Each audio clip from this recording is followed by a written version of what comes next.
നമസ്കാരം, ഫാസ്റ്റ് ന്യൂസിലേക്ക് സ്വാഗതം. ADM നവീൻ ബാബുവിന്റെ മരണത്തിൽ CBI അന്വേഷണം ആവശ്യപ്പെട്ടുള്ള ഹർജി ഇന്ന് ഹൈക്കോടതിയിൽ. നവീൻ ബാബുവിനെ കൊലപ്പെടുത്തി കെട്ടിത്തൂക്കിയെന്നും സംസ്ഥാന പോലീസ് അന്വേഷണത്തിൽ തൃപ്തിയില്ലെന്നും കുടുംബം. CPM നേതാവ് PP ദിവ്യയെ സംരക്ഷിക്കാൻ ശ്രമിക്കുന്നുവെന്നും ഹർജിയിൽ പരാമർശം. ഹർജി നൽകിയത് നവീൻ ബാബുവിന്റെ ഭാര്യ മഞ്ജുഷ. ഹേമ കമ്മിറ്റി റിപ്പോർട്ടുമായി ബന്ധപ്പെട്ടുള്ള ഹർജികൾ ഇന്ന് ഹൈക്കോടതിയിൽ. പ്രത്യേക ബെഞ്ചാണ് ഹർജി പരിഗണിക്കുന്നത്. ഇതുവരെ രജിസ്റ്റർ ചെയ്തിട്ടുള്ളത് 26 കേസുകളാണ്. അന്വേഷണ പുരോഗതി അന്വേഷണ സംഘം ഇന്ന് കോടതിയിൽ നൽകും. നാട്ടിക അപകടത്തിൽ പ്രതികൾ റിമാൻഡിൽ. കണ്ണൂർ ആലക്കോട് സ്വദേശി ജോസ്, അലക്സ് എന്നിവരാണ് റിമാൻഡിലായത്. മദ്യലഹരിയിൽ വരുത്തിയ ദുരന്തമെന്ന് റിമാൻഡ് റിപ്പോർട്ടിൽ പറയുന്നു. ഇന്നലെ പുലർച്ചെയാണ് മദ്യലഹരിയിൽ ഓടിച്ച ലോറി കയറി 5 പേർ ദാരുണമായി കൊല്ലപ്പെട്ടത്. പന്തീരങ്കാവ് പീഡനക്കേസ് പ്രതി രാഹുലിനായി പോലീസ് കസ്റ്റഡി അപേക്ഷ നൽകിയേക്കും. മറ്റന്നാൾ കേസ് വീണ്ടും Kozhikode first class judicial magistrate കോടതി പരിഗണിക്കും. രാഹുലിനൊപ്പം കഴിയാൻ താൽപര്യമില്ലെന്ന് അറിയിച്ച പെൺകുട്ടി മാതാപിതാക്കൾക്കൊപ്പം സ്വന്തം വീട്ടിലേക്ക് മടങ്ങി. കറിയിൽ ഉപ്പും പുളിയും ഇല്ലെന്ന് പറഞ്ഞായിരുന്നു യുവതിക്ക് കഴിഞ്ഞ ദിവസം മർദ്ദനമേറ്റത്. സീപ്ലെയിൻ പദ്ധതിയെ സ്വീകരിക്കാൻ ഒരുങ്ങി ആലപ്പുഴയിലെ വിനോദസഞ്ചാര മേഖല. പദ്ധതി ആലപ്പുഴയിലേക്ക് കൊണ്ടുവരണമെന്ന ഹൌസ് ബോട്ട് അസോസിയേഷനുകൾ. സർക്കാരിന്റെ മൗനം വഞ്ചനാപരമെന്ന ആക്ഷേപം. പ്രശ്നങ്ങൾ ചർച്ച ചെയ്ത് പരിഹരിക്കാൻ മന്ത്രിയുടെ നേതൃത്വത്തിൽ സമ്മേളനം വിളിച്ചു ചേർക്കണമെന്നും ആവശ്യം. മുണ്ടക്കൈ ചൂരൽമല ദുരന്തത്തെ വയനാട് ദുരന്തം എന്ന് പറയുന്നത് വിനോദസഞ്ചാര മേഖലയെ ബാധിക്കുന്നു എന്ന ആക്ഷേപം. 900 കണ്ടിയിലേക്ക് സഞ്ചാരികൾ കുത്തനെ കുറഞ്ഞു. ഓഫ് റോഡ് ജീപ്പ് ഡ്രൈവർമാർ കടുത്ത പ്രതിസന്ധിയിൽ. കേന്ദ്ര സംസ്ഥാന സർക്കാരുകൾ ഇടപെടണമെന്നാവശ്യം.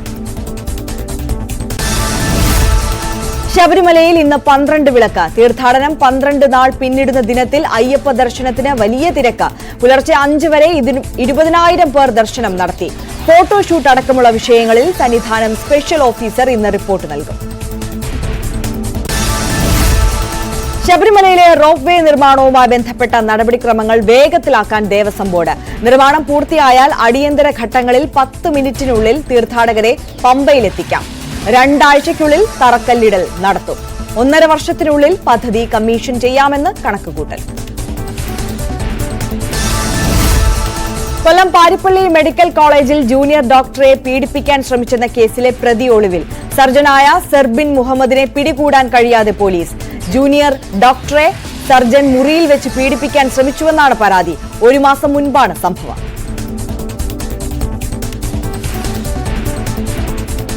നോക്കാം ദേശീയ വാർത്തകൾ. പാർലമെന്റിന്റെ ശൈത്യകാല സമ്മേളനം തുടരുന്നു. ഇന്നും പ്രതിപക്ഷ പ്രതിഷേധത്തിന് സാധ്യത. മണിപ്പൂർ, സംഭാൽ, അദാനി വിഷയങ്ങൾ ചർച്ച ചെയ്യണമെന്ന ആവശ്യം.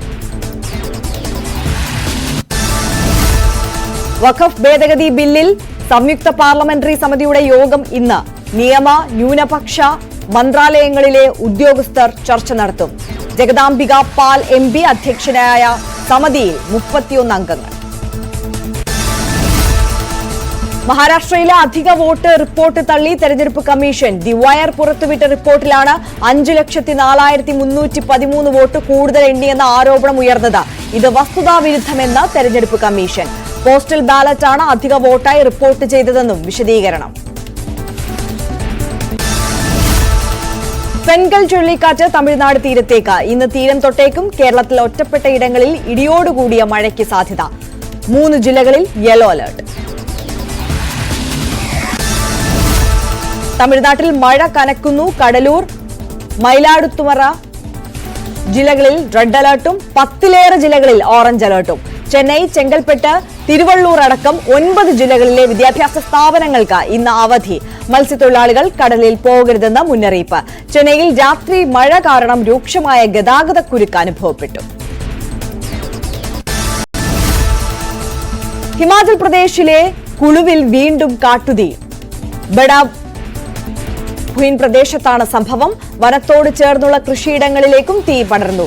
2 ആഴ്ചക്കിടെ പ്രദേശത്ത് 50 ഹെക്ടറോളം ഭൂമി കത്തി നശിച്ചു. ഏകദേശം 5 ലക്ഷത്തോളം രൂപയുടെ നാശനഷ്ടം ഉണ്ടായതായാണ് കണക്ക്. ഡൽഹിയിൽ വായു മലിനീകരണം രൂക്ഷമായി തുടരുന്നു. വിദ്യാഭ്യാസ സ്ഥാപനങ്ങളുടെ പ്രവർത്തനങ്ങൾക്ക് ഇളവുകൾ പ്രഖ്യാപിച്ച് ഡൽഹി സർക്കാർ. കമ്മീഷൻ ഫോർ എയർ ക്വാളിറ്റി മാനേജ്മെന്റിന്റെ നിർദ്ദേശപ്രകാരമാണ് നടപടി. അന്താരാഷ്ട്ര വാർത്ത.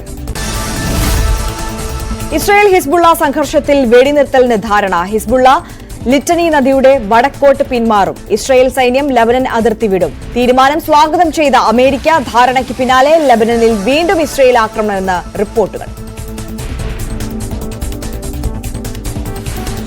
കായിക വാർത്ത. IPL സീസണിൽ അരങ്ങേറ്റത്തിനൊരുങ്ങി പെരിന്തൽമണ്ണ സ്വദേശി 23-കാരൻ വിഘ്നേഷ് പുത്തൂർ. മുംബൈ ടീമിൽ എത്തിച്ചത് 30 ലക്ഷം രൂപ നൽകി. കേരളത്തിനായി അണ്ടർ 14, 19, 23 വിഭാഗങ്ങളിൽ കളിച്ചിരുന്നു.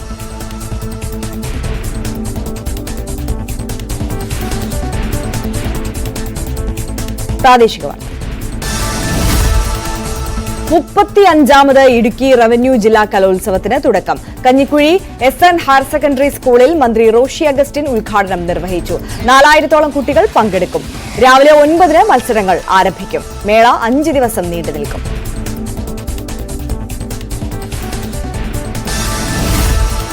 കോതമംഗലം നെല്ലിമറ്റം സെന്റ് ജോസഫ് സ്കൂളിന്റെ പ്ലാറ്റിനം ജൂബിലി ആഘോഷങ്ങളുടെ ഭാഗമായി വിവിധ പരിപാടികൾ സംഘടിപ്പിച്ചു.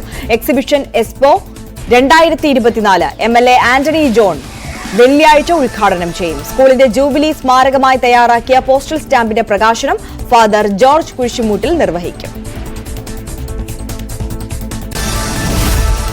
ഫാസ്റ്റ് ന്യൂസ് പൂർണ്ണമാകുന്നു.